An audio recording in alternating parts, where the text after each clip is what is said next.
lecture number 31, and here we will talk about two things. One is independency of any two joint random variable, and second we will talk about function of joint random variable. In the case of function of joint random variable, we will have two situations. One situation would be that in order to calculate expectation and variance, one approach that just by the use of application of the distribution of joint distribution of joint random variable, you can calculate everything. Other approach is that what we do here, we try to find distribution of the function of random variable directly. So really it is very much fascinating because it will talk about change of transformation or change of Jacobian of change of transformation, Jacobian approach. Even there I will talk about two different approach to find derived distribution for joint random function of joint random variable. So coming to content of today's lecture, first I would talk about independency of any two random variable. So that means you are having two random variable x and y, okay, and they are coming together joint. We are talking about joint occurrence of x and y. That means we know the joint distribution of x and y. How it can be expressed as a function of two variable with argument x and y. Now what we do here, I will talk about independency. So that means occurrence of y, if occurrence of y is not going to affect the occurrence of x, or occurrence of x or observation of x is not going to affect the observation of y, then in that case we are saying that x and y are independent to each other. And if suppose x and y are happen to be independent to each other, then easily we can calculate joint density of x and y by multiplying individual marginal density of x and marginal density of y.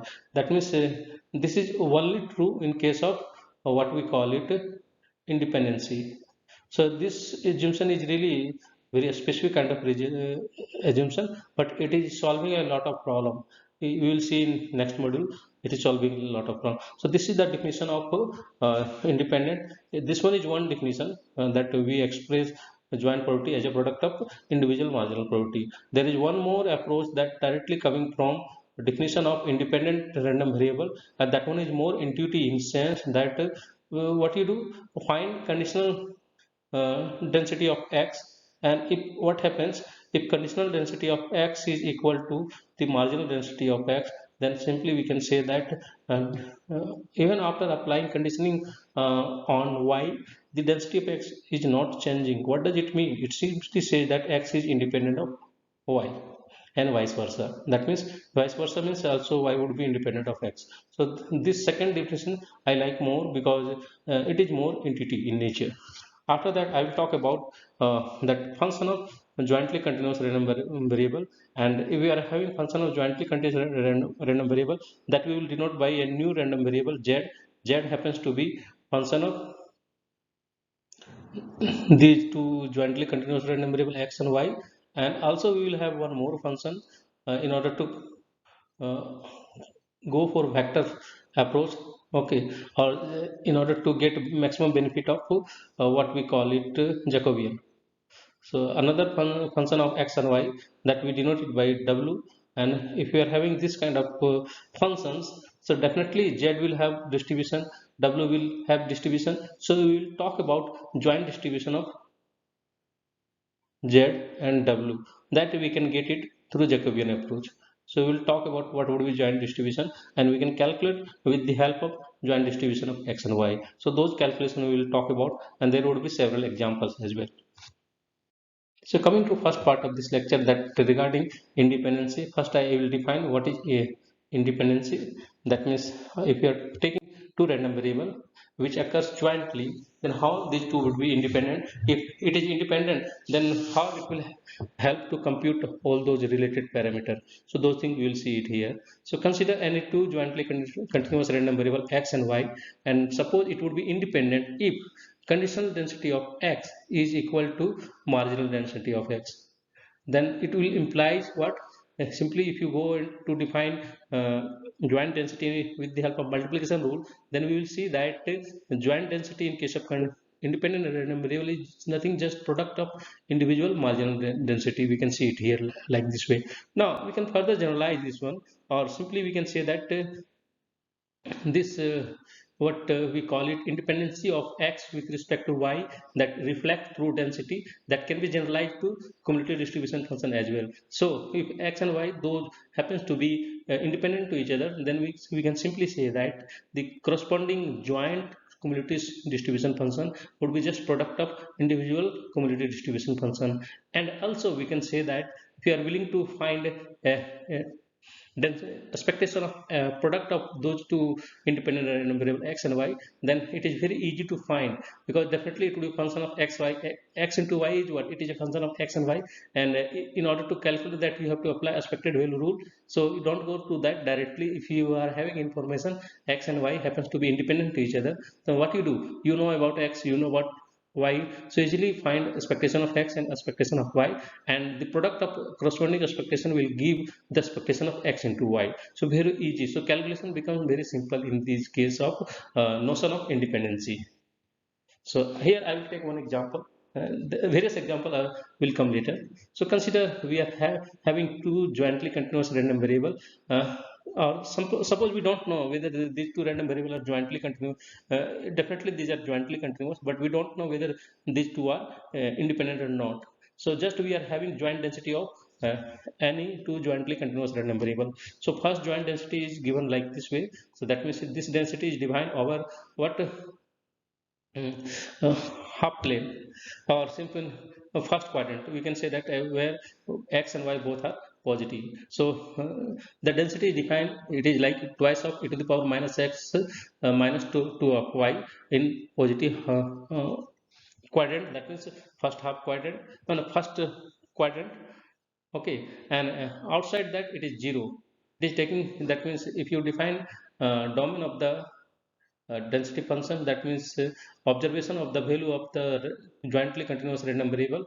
So x is observing value along what we call it x-axis or horizontal axis, and y is observing value along vertical axis, and hence we are getting a plane in which x and y jointly observing value. So in the joint observation of x and y, so where we say x and y under this density function, x and y observing value in this quadrant only, first quadrant. Here x and y observing under the what this density function what we observe, and outside this, here there is no value, here there is no value, and there is no observation of x and y. Only observation we observe here under this density function what we see. Then we will see that whether these two random variable are independent or not under this density function. So what we will do, that if you try to put this one, this joint density as a product of individual density of x and y, then we can claim that x and y would be independent to each other.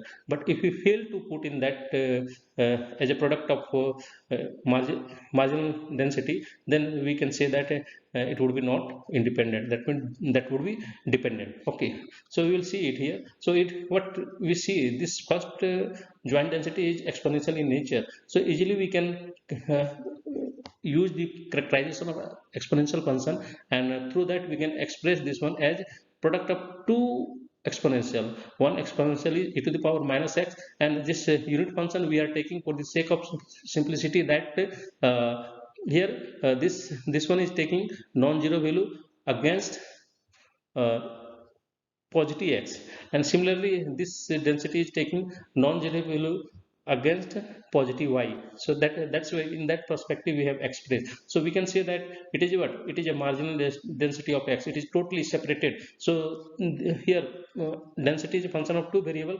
Here it has been separated into two function.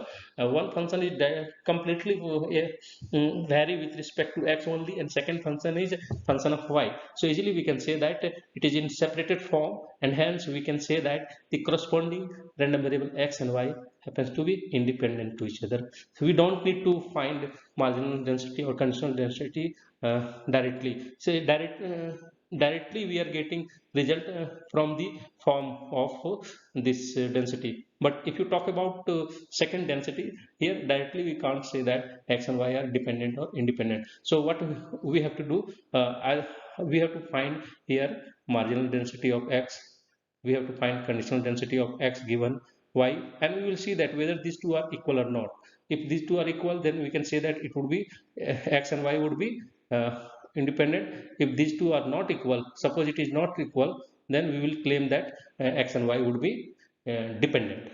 That means not independent means dependent. So that's where we are going to calculate here computation, that at least we have to find two density. One is marginal density and another is conditional density. So we are calculating it here from the given joint density. The joint density is given like this way, that here it is something more strict, that this joint density is defined over in the first quadrant, but where it is defined uh, in a triangles region, only a small triangle region it is defined. So what is the domain in which this density is non-negative, and outside that this density is 0. So here it is talking about this one would be a square region.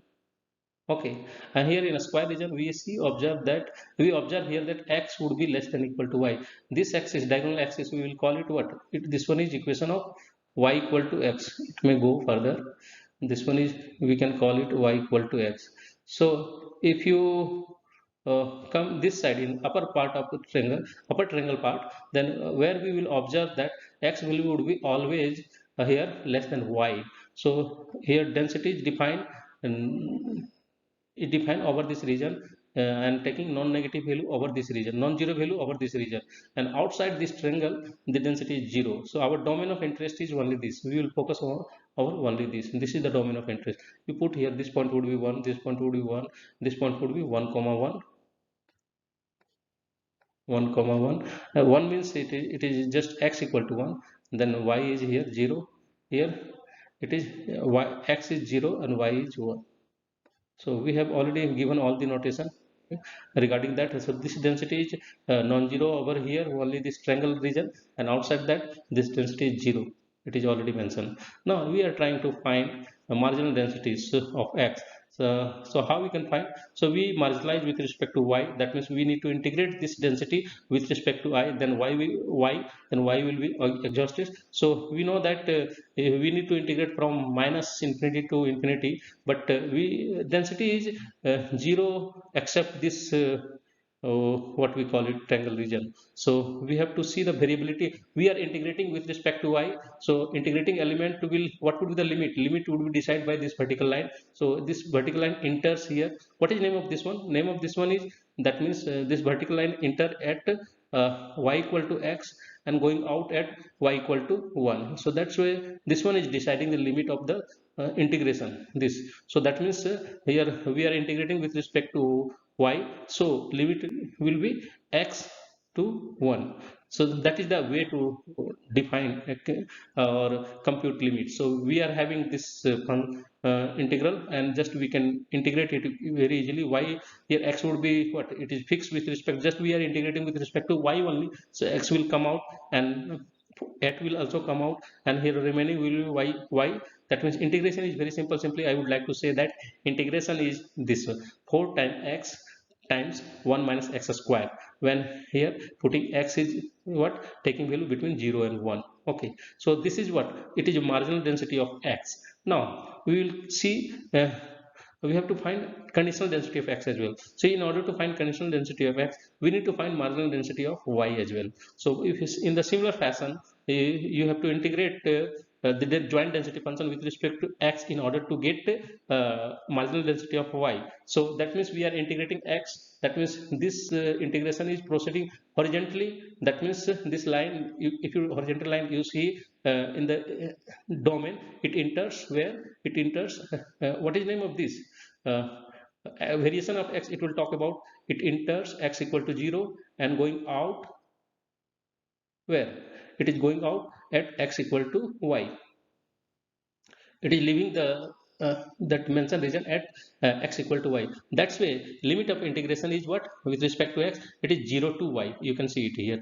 Just find this in integral, very easy to calculate. So marginal density of y is what, it is just 4 times y square. And what is the domain of that marginal density, in which marginal density is non-zero? That one is 0 to 1.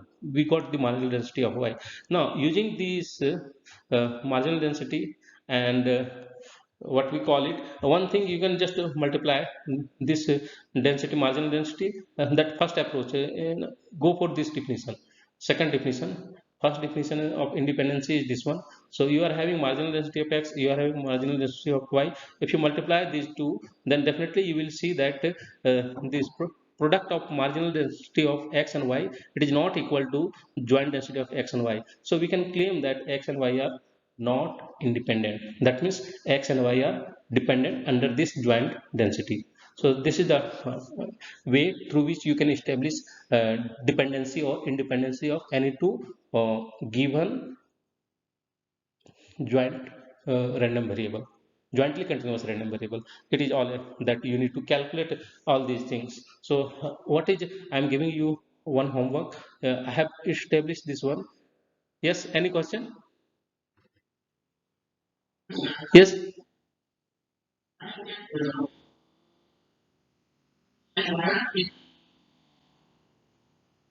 In third line, which one?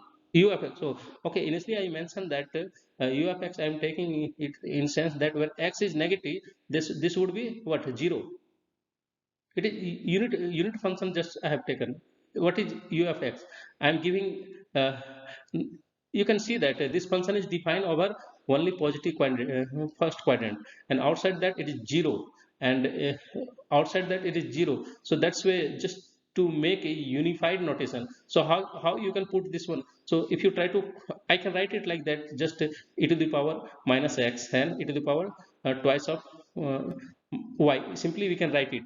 But what would happen, that is here joint density is marginal density of x is coming like this way. We need to put in that bifurcated form like this way. E to the power, you can calculate it very simply. Uh, Density of x is e to the power minus x when x is greater than 0, and it is taking value 0 when x is less than 0. Okay, so here you observe what bifurcated form. So how we can put that in unified form? So we need to take here unit step function. Did you get it? Did you get? That means this one represents e to the power minus x time ux, meaning, what is meaning of? It is meaning that it is e to the power minus x when x is greater than equal to 0, and it is taking value 0 when x is less than 0. Just it is it is one unified representation. Okay. Okay, fine. So that sometime it is needed to get a joint unified notation. Now I will go to discuss about further uh, few more interesting kind of uh, joint nature of. We have to see the dependency of any two random variable in case of what joint distribution uh, within a unit ball. So we are having unit ball. What is meaning of unit ball? Unit ball, yes. uh, Unit ball, it is a ball with radius 1, centered at origin. So radius would be 1, centered at origin. This one is your unit ball. Okay, if you have question, then you can ask. Otherwise, just switch off your microphone. Okay,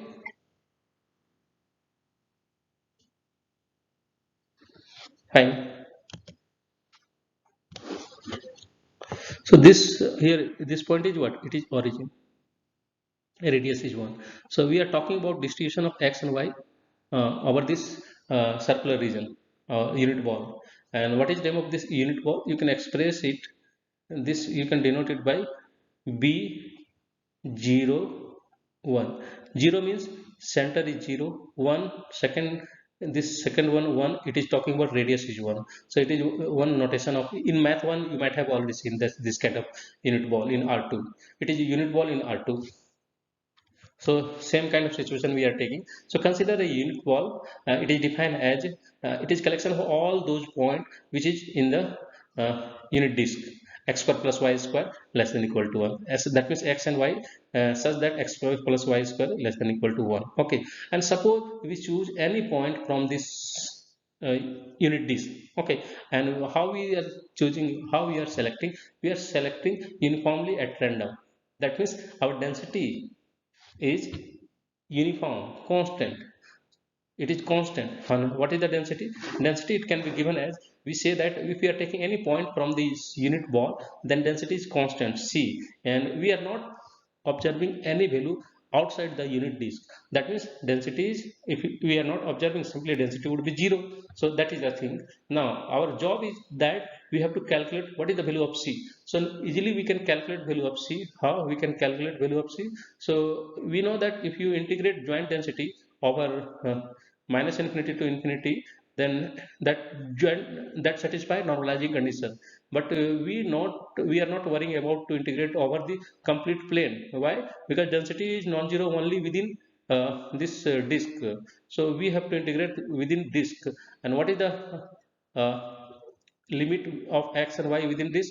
It is controlled by this equation of disk. So we can't take value of x and y outside disk. So that means x square plus y square must be less than equal to 1.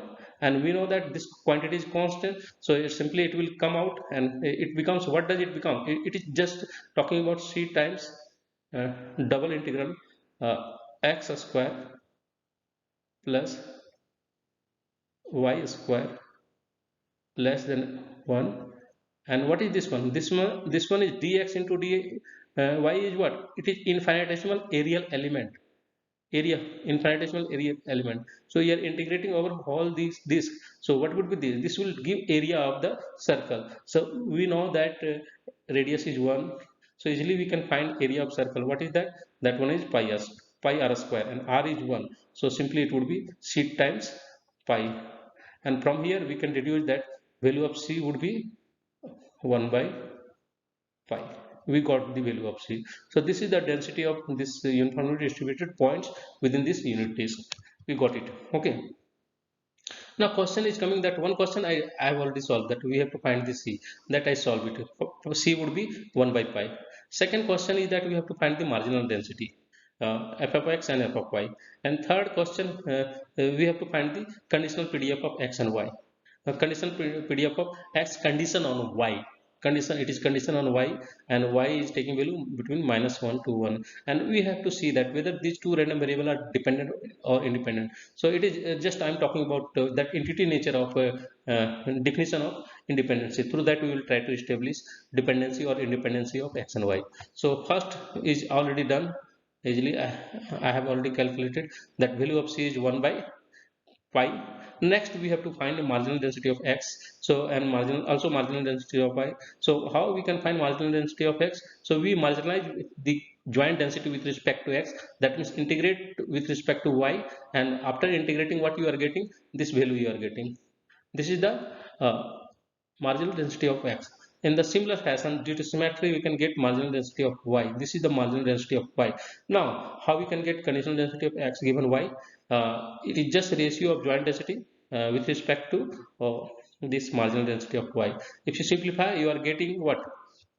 1 by twice of a square root of 1 minus y square. So easily we can say that this conditional density is not equal to marginal density of x. The marginal density is twice of a square root of 1 minus s square by pi, and this one conditional density is 1 by twice of a square root of 1 minus y square. So easily we can say that the marginal density is not equal to conditional density of x. So x and y are dependent.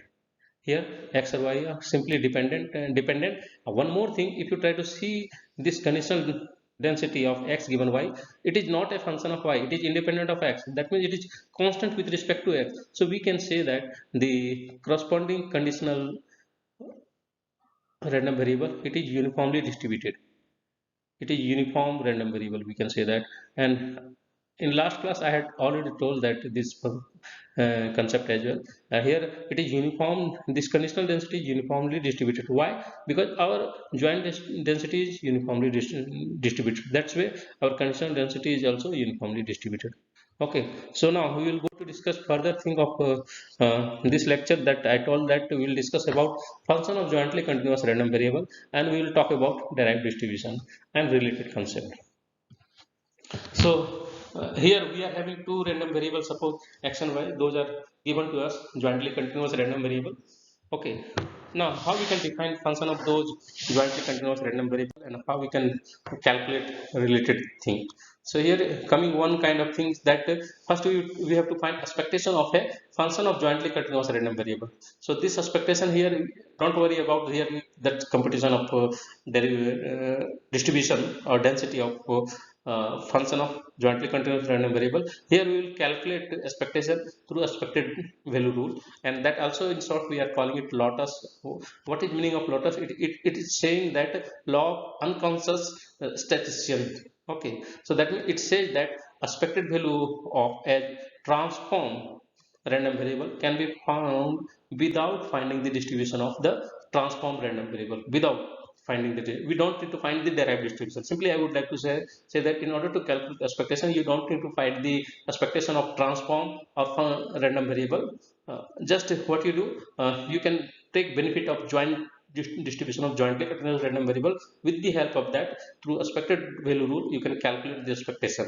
So here it is all about just regarding expectation, but you need to find many more things. So that's why in later slide you will see that it is very much essential to calculate derived distribution.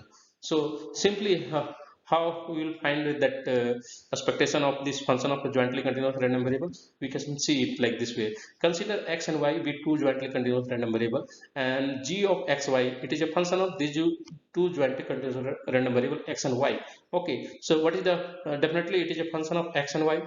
Okay, so how we can find expectation of g of uh, x and y? So you can give name of this one z equal to g of xy. So how to find expectation of z? So expectation of z we will find it we will through this is what expected value rule. That means we are taking g as a function of x and y, and we are taking joint density of x and y. So integrate this integral, join double integral, and you will get this expected value of g of xy. So this rule we are calling it, you can say that it is lotus, or you can call it expected value rule. Expected value rule. That means we don't need to calculate or compute distribution of density of z, just by proceeding with density of joint density of x and y, we can calculate expectation of z. So it is one kind of indirect approach, but very very powerful technique, this one, this expected value rule. Okay, now I'm coming to talk about distribution of a function of two jointly continuous random variable. So consider x and y be two jointly continuous random variable with joint density. It is like this way. This is the joint density it is given. So again you have to find out what is the domain where this joint density is non-zero, and outside that domain density is zero. So you need to always visualize that domain. So it is all about domain that you need to know. So here it is not complete what we call it a square. It is not complete a square in the first quadrant. It is or just talking about 150% of that square. What is that? It is defining a rectangle triangle region. So what is this triangle region? This line is, what is name of this line? Name of this line is y equal to x. I can draw it further. It is y equal to x, and it is talking about that y is less than equal to x. Where is y is less than equal to x? In this triangle region, y is less than equal to x, and this value is 1. Here this value is 1. Okay, so this in this region this density is non-zero, and outside this region density is 0. So we will calculate here expectation of x into function. So we are defining a function of random variable g of y, g of xy.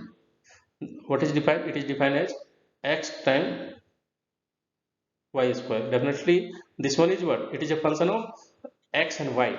Okay, now how we can calculate? We need to integrate it, integrate this function g of xy with density of joint density of x and y. So g of xy is what, x into y square, and density is given, it is, so but it is not non-zero everywhere, it is non-zero only over this triangle region. So that's why this integral will be converted into instance that we need to integrate only over this region.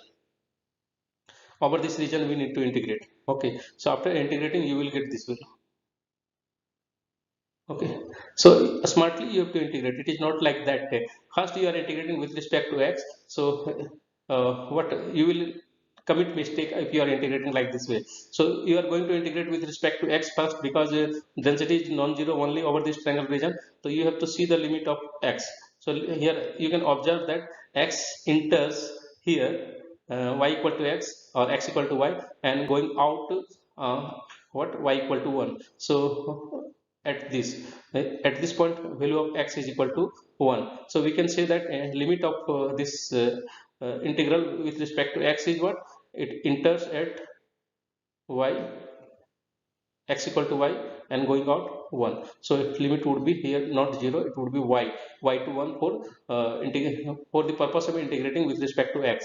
And for y we see that we don't worry about in that process, y varies from 0 to 1, and if you integrate it then the value would be this one. This is the desired expectation of function of two random variable, this x into y square, you are getting like this way. So smartly you need to integrate it, you have to focus what is the effective domain, there only you, if you integrate then you will get a proper value, otherwise you will, your computation would be wrong.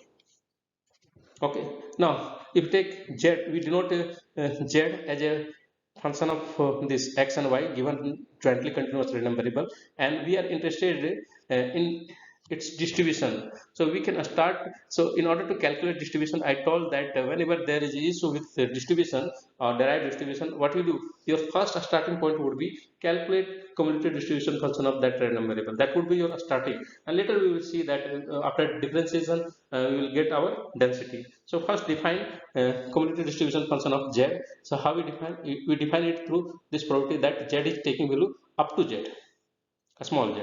So this density cumulative distribution function is defined like this way by this probability, and but we know that z is what, this z is actually function of x and y, so that's why we are replacing z by g of xy. Now afterward what we will do, we will simplify this further, this inequality. Suppose I told that if we are defined like this where we are having information about x and y only, so we try to invert this one, that means we try to write this xy as a what, xy, the jointly continuous random variable, less than equal to g inverse of uh, z. So we are applying g inverse both sides, in that process we are getting this one. If someone is having any issue regarding finding invertibility, no worry, branch wise you can find invertibility. If function g is not invertible, then branch wise you can go, otherwise generally if function is invertible there is no issue. So here it just we are dealing with only x and y, and we know the distribution of x and y, so we can easily get this probability by integrating the joint distribution of pdf of x and y over this region, over this region. Okay, so integrate this and you will get your CDF of z. So once we are having CDF of z, just differentiate of CDF of z with respect to z, and you will give PDF of z easily. So this one is same approach what we had already uh, discussed regarding the continuous random variable.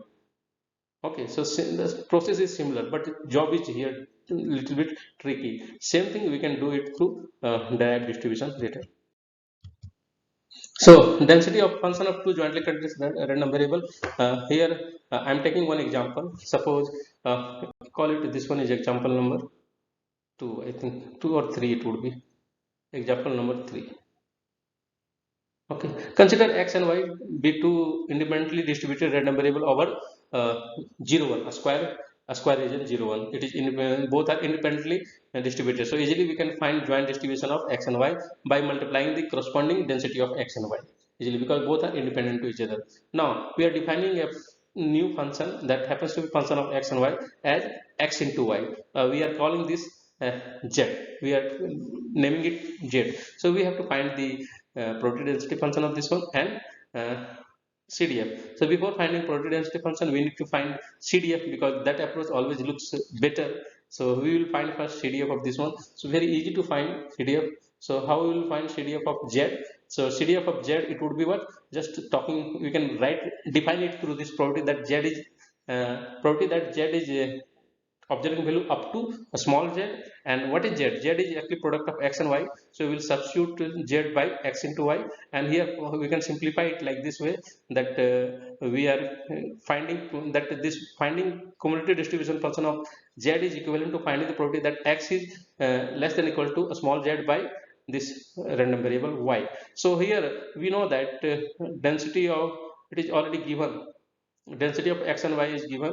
Both are, x is also uniformly distributed, y is also uniformly distributed, where our 0 1, so that means joint distribution will be uniformly distributed in the this square region. This is the region, a square region. And to calculate this probability, we have to see the domain of integration. So here where x happens to be greater less than equal to y, or what kind of approach we see that 1 by y, it happens to be what, it is parabolic function one. So x equal to, first define this curve, this z should be a small, it is not capital because it is a particular value. Okay, y, so it is parabolic thing, but we are always used to of writing y equal to x because x is along horizontal axis, so y would be small z times x. So it is a what, it is a parabolic graph, so it is coming like this way, uh, parabolic coming, it is coming like parabolic nature. You can, let me, so parabolic, you can go further, it is coming like this way. So if you try to see in this region, in this region we will observe that x would be less than equal to, what is the plot of this one, name of this one is, we can say that name of this one is y equal to, name of this curve is y equal to z by x. So behind this curve we always observe x is less than equal to, oh, x is less than equal to z by y. Okay, so finding CDF is equivalent to finding this area. Just we have to find in this area, so we can find it through integral approach. So there I will go for two approach. In first approach, just find the integral like this way, find the integral, so we have to find the limit. So first, if you are going to integrate with respect to x, then that means situation is like this way, your integrating arrow will pass from x equal to 0 to what is exist point. At exist point we observe x equal to z by y, so that's why we are observing z by y. If you are integrating here, you can see that dx is coming first, so that means we are integrating with respect to x first, so that means that's where limit is 0 to z by y. Afterward we are integrating with respect to y. Okay, in that process to cover this shaded region. Okay, so 0 to 1, y is having variation from 0 to 1, and if you integrate, and then integral is coming z minus z time ln z. This is the density of z. Sorry, cumulative distribution function of z. So how you can get PDF? Just differentiate it and you will get your PDF. Differentiate it and you will get your PDF. Easily you can get. Another approach is that that one is coming through conditional and law of conditioning and law of total probability approach. This one is also during conditioning I had already explained that if you are facing any problem in calculating the CDF or PDF of any distribution, any random variable, always apply conditioning due to some situation. Conditioning will come through situation. So here conditioning we are introducing in order to calculate this probability, we are introducing conditioning over on y, we are introducing. So what does it becomes? So it becomes this one becomes just what, we can calculate this probability through expected rule over what, with respect to uh, we are applying conditioning with respect to y, so that's what just density of y will come here. And we know the density of y is what, it is again uniform over the interval 0 to 1. It is behaving like function of one variable, and we have to see the limit of what we call it y, limit of y. It will vary from 0 to 1, but situation is like that. Here there are two nature of y, that this one will take that density, this would be always equal to 1, but this property will have two different value. That's why we are bifurcating this value of y in two region. One region we say that uh, y vary from 0 to z. Another region is y vary from z to 1, z to 1. So through this easily it can be bifurcated. So same explanation it is coming. So when y varies from 0 to uh, 0 to z, in that case this property would be just equal to 1, and when y vary from z to 1, this property would be z by y, and hence if you calculate, then you will get same CDF, and just differentiate this CDF, you will get your PDF. So I think it is already uh, 45 minutes is already over. So this one is the wind up of this module. In next class we will discuss about other things. So let me discuss one more concept, that density of a transform random variable. That we are having jointly conditional random variable, and after transformation is coming, that it is happening. That means we are transforming one space to another space. So if it is two dimensional, so we are transforming a two dimensional space to two dimensional space. So that's what transformation word is coming. It is more specific than function. It is more a specific word. So that means we are having xy plane, we are transforming where x and y are the random variable, and we are transforming that xy plane into zw plane. So transformation is happening, and this transformation is carried out through some kind of transformation. Then we need to know whether can we get back to original space or not. Is it possible? So when it is possible, if this transformation is invertible, and that will be defined by a non-zero nature of Jacobian. So we have to see the Jacobian term here. So let x and y be two jointly continuous random variable, and we are defining a vector valued function. Z is a function of uh, xy, w is also function of xy. That means g is a vector valued function having two components, g1 and g2. Okay, so due to this we are getting a this one is not y, this one is w. This particular axis in transformer space we denoted by w.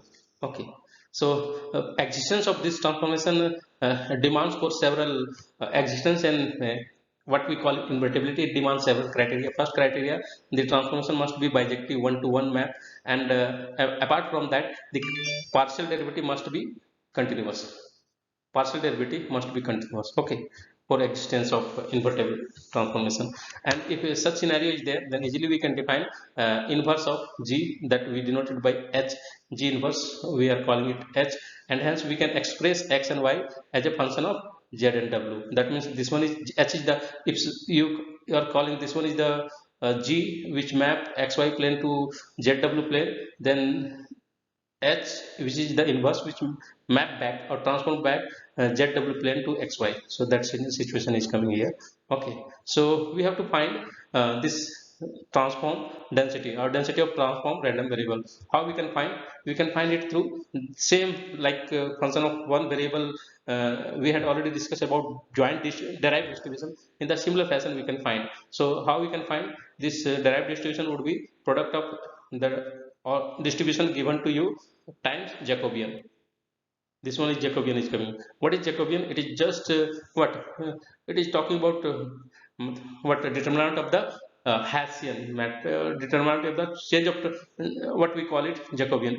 This term is we are calling it. This term how we are getting, it is related with this transformation. Easily we can say that this one is a notation for Jacobian, what we are calling it, and we are taking norm of Jacobian or modulus of Jacobian, or simply we can say that determinant of Jacobian. This one is determinant of Jacobian.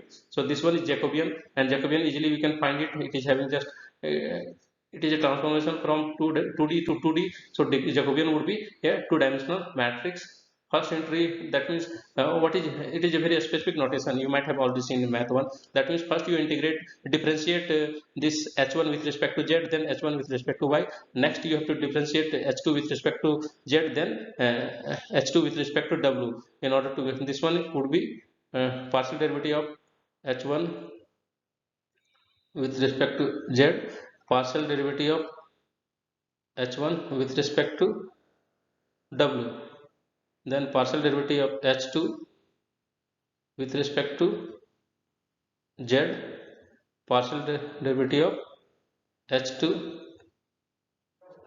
with respect to w.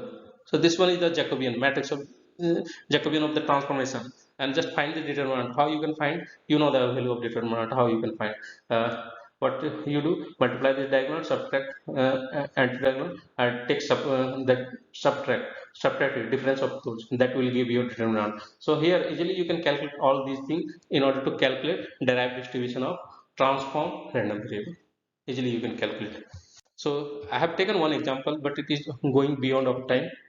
I will pass that example to you. It is very simple to calculate in joint distribution. You can see it here. It is given already. Uh, it is coming like this way.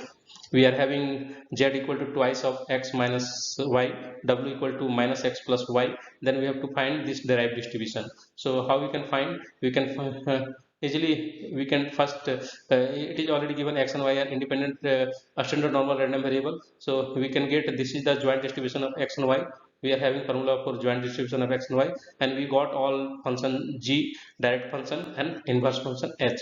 We are having this transformation. So the derived distribution would be product of distribution of density of x and y times Jacobian. If you calculate Jacobian for this transformation, this given transformation, Jacobian would be what it would be transform of unit matrix, and hence what determinant of that Jacobian would be 1. So that means it is just dealing with the density of x and y, and we have to invert x and y in term of z and w, substitute back, you will get density of this transform random variable or derived density. This is the way to calculate derived distribution for function of two random variable. Okay, transform version of function of two random variable. Okay, regarding attendance, just go and mark your roll number therein.